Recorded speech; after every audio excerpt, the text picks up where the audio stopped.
Hello po mga kapalos, ayan magluto tayo ng chicken apitada, masarap na ulam para sa pananghalian o hapunan.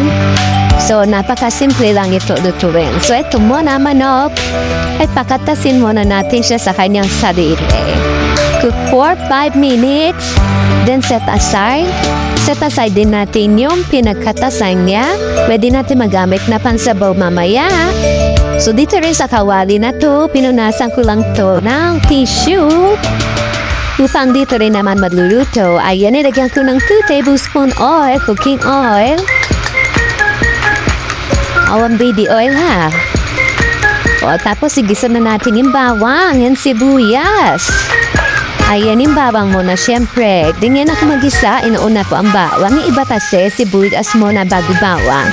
So pag nauna na ang sibuyas, hindi na maluluto ang bawang. No? Kaya inuuna ko ang bawang. So yan, pag kumates na yung mga aroma niyan, ilagay na yung manok. Ayan, sangkutsa natin konti, pa-light brown natin konti, para mas masarap. Then lagyan natin to ng seasoning. So ang nilagay ko rito ng seasoning ay patis.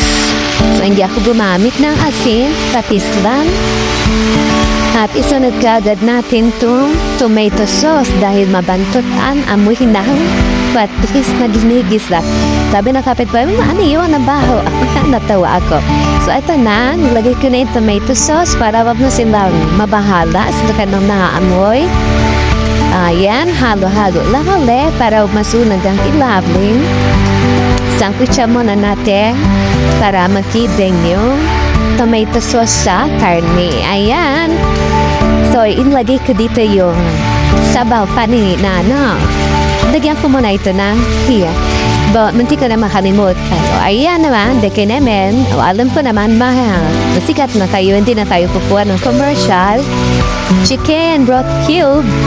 Of your choice, no? Bahala kayo pa anong gusto niyo. So, ayan, di ko na nilagay kung ano yan. Pero no yan, okay? Hindi naman yung sikat eh.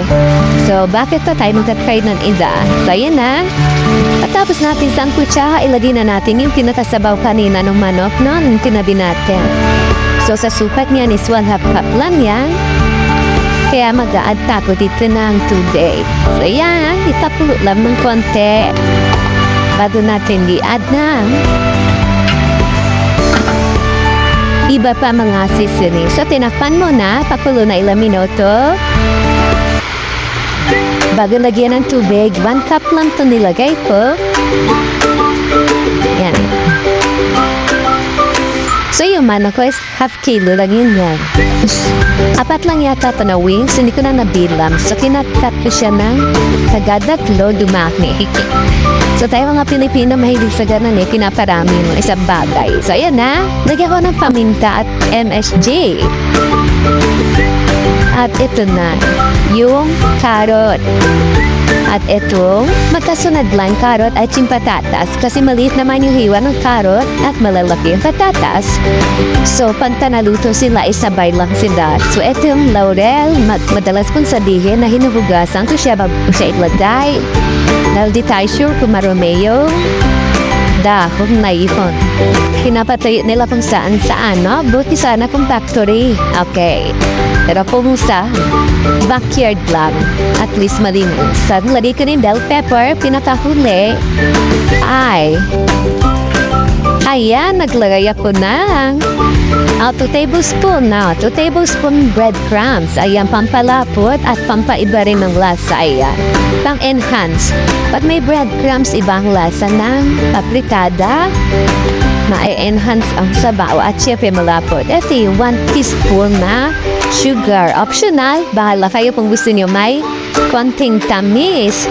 So, ito na yung finished product. Luto na, isasalin ko na sa aking mangkok para picturean bago kainin. So, ito na yung finished product. Thanks for watching. Please subscribe to my channel for more updates. Love you all. Bye-bye.